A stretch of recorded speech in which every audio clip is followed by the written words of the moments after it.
Hello বন্ধুরা, Bengali spice চ্যানেলে তোমাদের সবাইকে স্বাগত জানাই। আজকে আমি তৈরি করেছি জিভে জল আনার মতো নিরামিষ একটি রেসিপি, দই বড়া।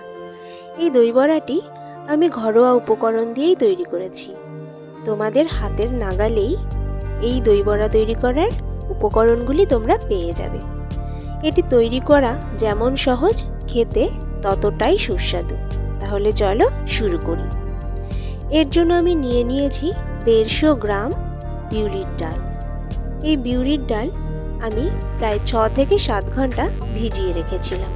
তোমরা চাইলে সারা রাতও ভিজিয়ে রাখতে পারো। যত ভালো বেশি টাইম ধরে ভিজিয়ে রাখবে দই বড়া তত ভালো হবে।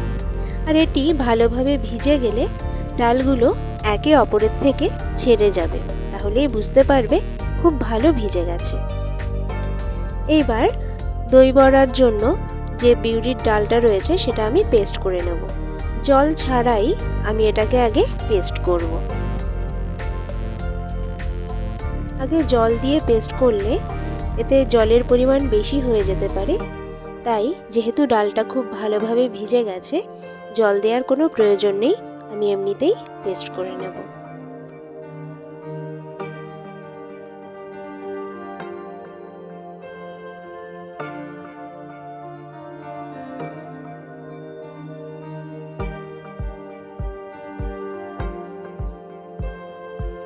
পেস্ট করে নেওয়ার পর আমি একটা বড় বাটিতে সেই পেস্টটা ঢেলে নিচ্ছি।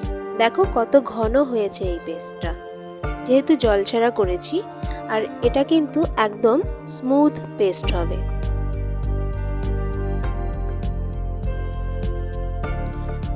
এবার আমি সামান্য জল দিয়ে ডালটাকে ফেটিয়ে নেব।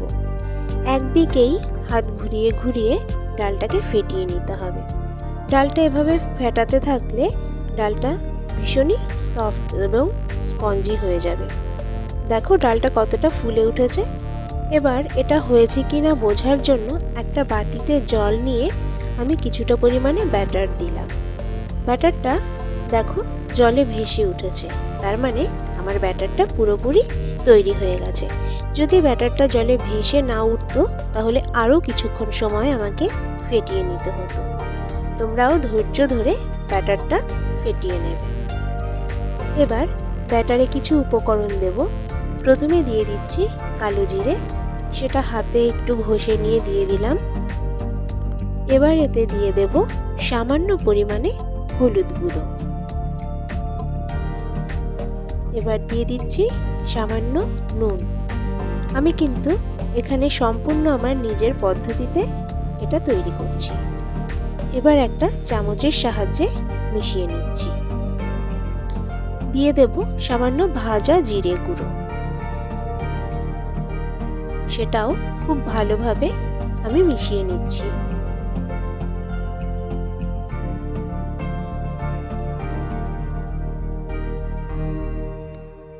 কড়াইতে আমি পরিমাণ মতো সাদা তেল দিলাম। তেল গরম হয়ে গেলে এবার হাতটা জলে ভিজিয়ে নিয়ে আমি কিছুটা পরিমাণে ব্যাটার তুলে দিলাম। আর হাতে আন্দাজ মতো গোলাকার করে এবার বড়াগুলো তেলে ছাড়বো।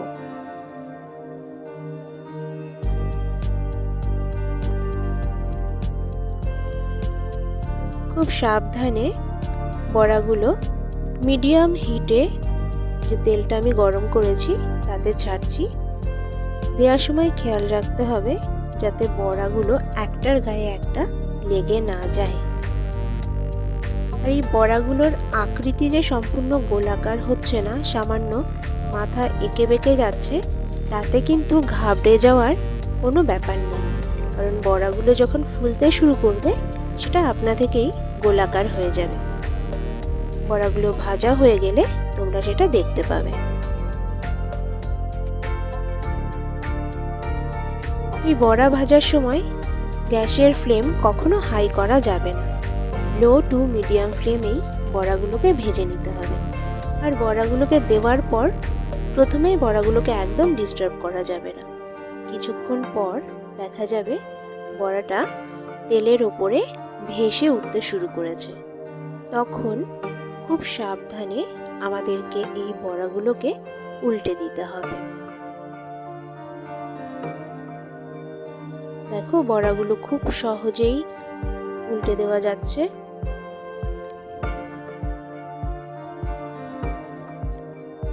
আর বড়াগুলো কিন্তু এখন পুরোপুরি গোলাকার হয়ে গেছে আর খুব ভালোভাবে ফুলে উঠেছে।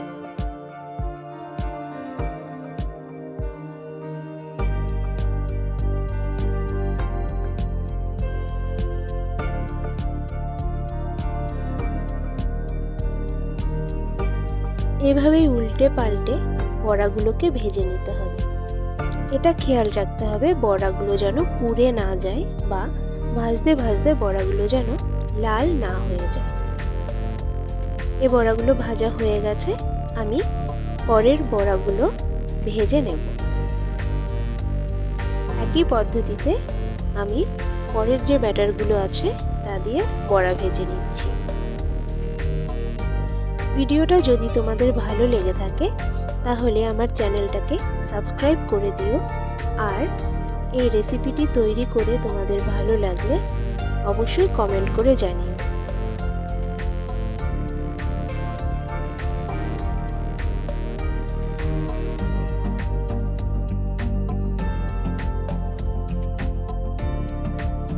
সবকটা বড়া ভাজা হয়ে গেছে।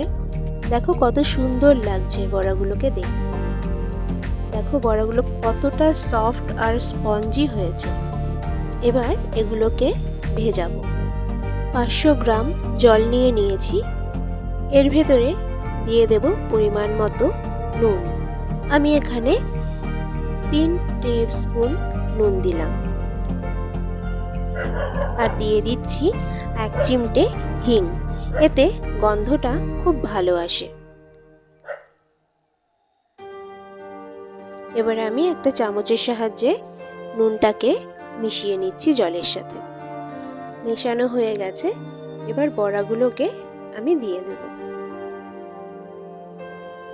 তোমরা যদি একসাথে সব কটা দই বড়া খেতে না চাও তাহলে একটা কন্টেনারে আটকে ফ্রিজের ভেতরে রেখে দিতে পারো।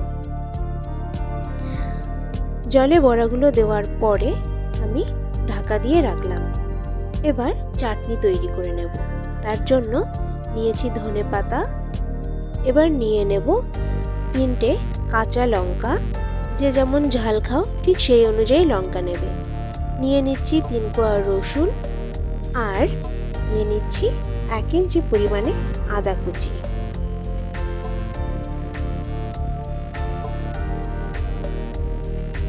এবার এতে কিছুটা পরিমাণে জল দিয়ে আমি একটা স্মুথ পেস্ট তৈরি করে নেব। এবার আমি দইয়ের ব্যাটারটা তৈরি করব। নিয়ে নিয়েছি 200 গ্রাম টক দই। তার ভেতরে চাট মশলা নিয়েছি আমি পরিমাণ মতো। আর নিয়েছি 1/2 কাপ চিনি গুঁড়ো। ব্যাস, এর ভেতরে আমি আর কিছু মেশাবো না। এটাকেই চামচ দিয়ে আমি ক্রিমি টেক্সচারের মতো করে নেব।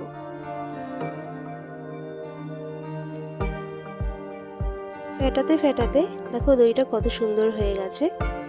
এইবার এই যে বড়াগুলো দেখো জল ঢুকে কতটা ফুলে গেছে। আমি এবার এভাবে ঠিক আলতো হাতে জল চেপে বার করে প্লেটে সার্ভ করব।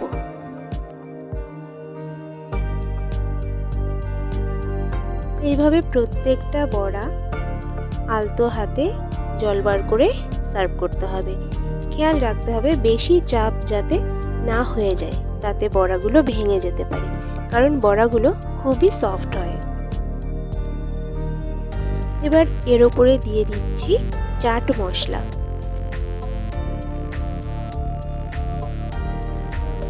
এবার দিয়ে দিচ্ছি দই। তোমরা চাইলে বড়াগুলো দইয়ের ব্যাটারে ডুবিয়েও নিতে পারো, তবে আমি এভাবেই করি। চামচের সাহায্যে দইগুলো প্রত্যেকটা বড়ার উপরে ছড়িয়ে দিই।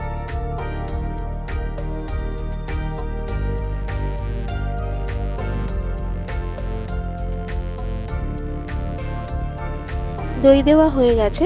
এই অবস্থায় তোমরা এটাকে ফ্রিজে রাখতে পারো আর পরে অন্যান্য উপকরণ দিয়ে তারপরে খেতে পারো। তবে আমি ফ্রিজে রাখবো না, এখনই সবটা সাজিয়ে নেব। এরপর দিয়ে দিচ্ছি ওপর থেকে গ্রিন চাটনি। এবার দিয়ে দিচ্ছি পরিমাণ মতো বিট নুন। আর এখন দিচ্ছি টমেটো কেচাপ। এখানে তোমরা লাল চাটনিও বানাতে পারো, তবে আমি ঘরে থাকা টমেটো কেচাপই দিলাম। আর এবার উপর থেকে ছড়িয়ে দিচ্ছি ঝুরি ভাজা। দেখো দেখতে কতটা লোভনীয় হয়েছে, এটা খেতেও কিন্তু ততটাই সুস্বাদু। আর উপর থেকে ছড়িয়ে দিচ্ছি ধনেপাতা। এটাতে কিন্তু আমি ঝাল কম ব্যবহার করেছি, তোমরা চাইলে ঝাল বেশি ব্যবহার করতে পারো। চলো এবার কেটে দেখিয়ে দিই। দেখো কত সহজে চামচ দিয়ে আমি কেটে নিলাম। খুব সুন্দর সফট হয়েছে, এটা স্পঞ্জি হয়েছে। ভিডিওটা তোমাদের ভালো লাগলে লাইক, কমেন্ট, শেয়ার করে দিও। আর অবশ্যই বাড়িতে এই রেসিপিটি তৈরি করবে। আমি গ্যারান্টি দিচ্ছি খুবই ভালো লাগবে তোমাদের। টাটা।